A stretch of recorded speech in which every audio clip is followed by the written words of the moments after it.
Hi everyone, I'm back with a new tutorial on polyhedra.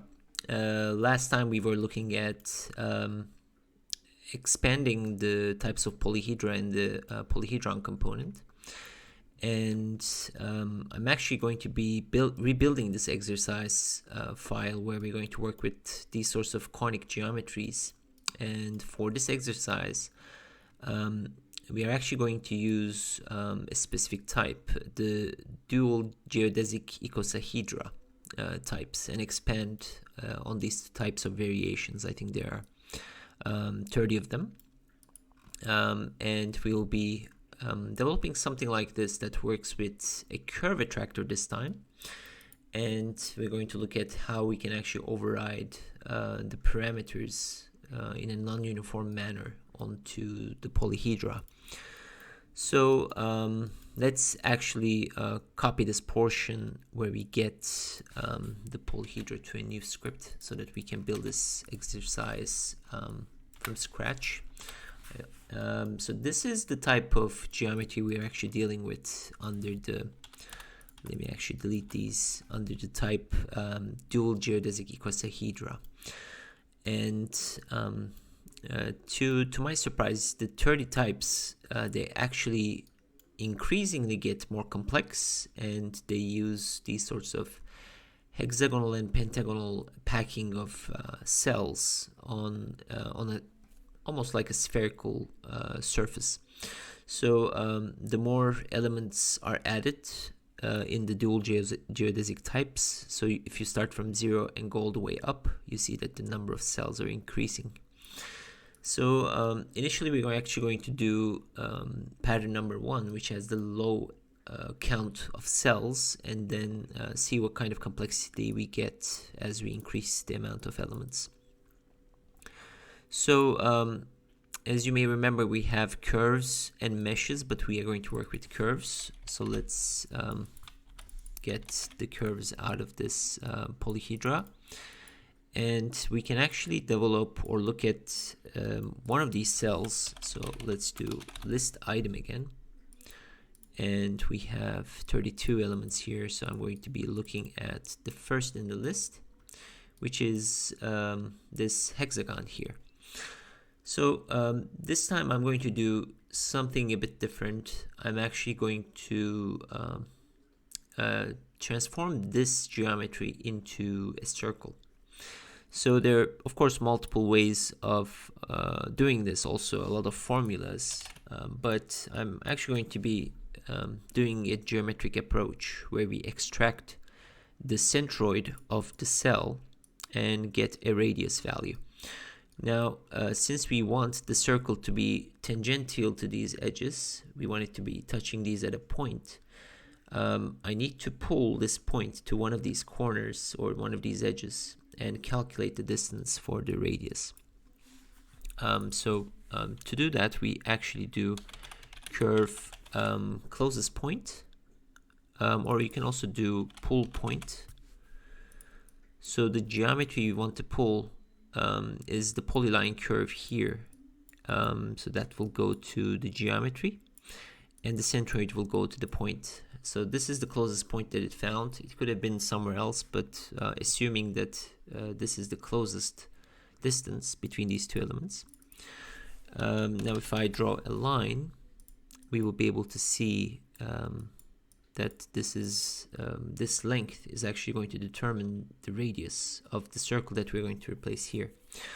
But we actually have a problem here. So if I were to put a circle, all of the circle functions actually take in a plane. For instance, if I were to use this one, this takes in the XY plane or the coordinate system as a default plane. And if I were to locate this circle at the centroid of the polygon, you can see that the orientation of the circle actually does not match the orientation of the polygon. Because this is actually belonging to the polyhedra, and all of these cells might be facing different directions. So we need to first place a plane on this polyhedra here, polyhedra cell. So to place that, we actually can go to the vector tab and under plane we have a bunch of ways of defining planes. So the default construction planes are located here. There's construction plane where you have to enter an x and y axis. But we're going to actually do something else. We're actually going to do a plane normal in this case. And the plane normal function actually takes in an origin and a z vector. The z vector needs to be a perpendicular direction to the plane we want to define. So the perpendicular direction actually already exists in this configuration because we have an origin point that we use to generate the polyhedra, and we have the centroid of the polyhedra, and these two could be enough to define a vector. So if we go from the origin and go to the centroid, this would be the vector that we can define. So if I do vector display to visualize this, this is our vector, so I'm going to place it at the origin. So this is actually the vector that we need to determine this plane. So we can simply feed this in as a z vector, and for the origin we can place the centroid, and you can see that now our plane is actually oriented towards that cell. So now if I replace the plane here, we will see that now the plane is oriented to the polyhedra cell, and our radius value is going to be the length of this line. So I can simply do distance here to get the distance of the points. I can also do curve length, which will give me the same function, but you can see now I have actually transformed the cell into a circle. And let's actually make sure that this is touching the edges of this cell. So if you zoom in, you can see that the tolerances are pretty close. Now I want to actually extend this notion to every other cell, so we can simply do rather than doing a list item here, we can simply graft all the curves here. So if I graft them, now that will apply the same operation to all of these cells, and you can see that the cells are now generated with circles. So if I hide these, now we are actually packing circles on the surface of the polyhedra. Now this will be our starting point actually, and the reason why I'm transforming the polygons into circles is because we want to be able to develop these as ruled surfaces later on, maybe for some digital fabrication project. So for that reason, we are actually first going to scale these inward so that we can get them as rings. So let's actually look at how we can do that. Last time we did it by simply scaling these down to the origin. So if you get the circles as your geometry, and the center of scaling is going to be the center of our polyhedra, and the scale factor could be some sort of threshold. For instance, if you do 0.9, let me actually reduce this a bit. So let's do 0.9. You can see that this would be the inner circles that we're going to use. And if we merge these two, now we will see that we're actually putting them into containers of 2. If I loft these two, these will be the rings that will be tangential. So we should actually make sure that this is working as expected. So I'm going to just bake this geometry so that we can look at it. Now the advantage of this would be that we are using circles, so these are developable cones technically, and the circles are resting on a plane, so these top faces could also be closed, which are all to our advantage for this type of geometric modeling. I'm actually going to add one more thing to this, which is I'm going to keep this construction, but I'm going to add one more cone inside here that will be scaled down a bit, and it will be either pulled in or pulled out depending on using a curve attractor. So we're going to look at how we can expand on this model a bit more. So first things first, we can actually do let's make another scaled copy of this. So we can use the same scale function. We can also make this go outward. Let's actually make it all the way up to 2. So we make it go outward this time. And I'm going to scale these objects using their own centroids. I don't want them to be this big. I want them to be smaller. So I'm going to replace their centroid and I'm going to scale them where they are. And this scale factor is going to be something a lot smaller. So these will be the outer geometries. So we're not going to use the large ones, we are going to use the small ones. And I can simply add it to the merge function and loft these as a straight loft. So we can start with the inner geometry, go to the outer geometry. So I'm going to replace this to D1, this will be D2, and this will go to D3. And this is the geometry we get because we are doing, I actually want to show this, this is kind of funny, but it's kind of doing these sorts of bulges, which is interesting. It's like looking like fruit right now. But what I want to do is actually do a straight loft so that they will be cones in section. So you can simply right click here and go to loft options and do straight. You can also place in loft options so that we can actually visualize how this is done. And the type is going to be 3 here, or you can simply type in straight so that we will get the sections. Now these geometries are cones, so this is the type of construction we want to work with. And let's actually check that this is basically doing like we are done 90% with the construction. So one interesting aspect of this is I'm going to actually turn the preview off of all these construction geometries. But if you go to this part of the code where we looked at the 9th category, and that was basically the dual geodesic icosahedra. And if you go through these patterns, you will see that the higher numbers actually get more cells packing, so that the script would actually keep working, but you will get more cells accumulated. So this would be a nice way of investigating parametric variability of this code, because we have the same packing types, same polyhedra types clustered under the same name. But I actually want to show you something else. What if we can actually change the expression of how this surface behaves? For instance, we might want to have certain elements go more outward, and we might want to have certain elements go inward, right?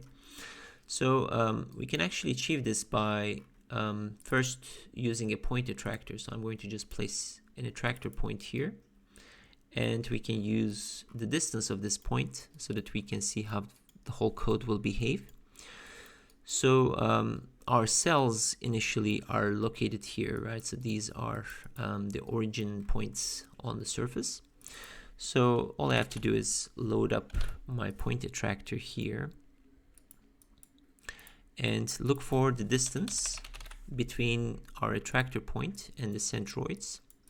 Now, because we grafted each cell, the distances would actually give me lists, and we are going to remap these numbers. So the numbers we want to remap are the distances, but the source domain, we want it to be actually a bound. So I'm going to use bounds in this case, and we want to get the bounds of all of these items. So when I feed this in, I need to right click here and flatten this list so that all of the distances are fed in as a single list, and we find the highest and the lowest values that determine the domain or the bounds. And this will be the source domain of our remapping function. And the target domain is basically the parameters we want to use for the scale function. So let's assume that we want to have some behavior between 0.5 and 1.5. So if this is the threshold, we want to enter that interval here. So the target domain is actually going to be construct domain, and we want to use 0.5 and 1.5. So that will be the lowest and the highest interval of our list. And basically the point attractors values now will get remapped onto this interval. So the smallest distance will get 0.5, the highest distance will get 1.5.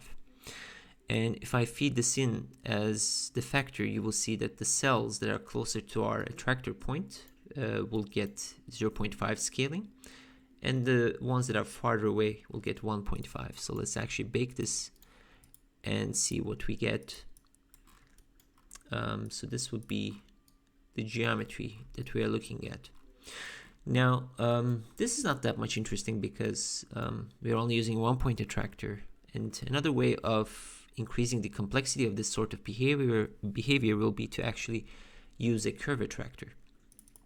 Now, I'm going to switch to top view, and for the curve attractor, we can simply model a curve around this geometry, so you can make it any way you want.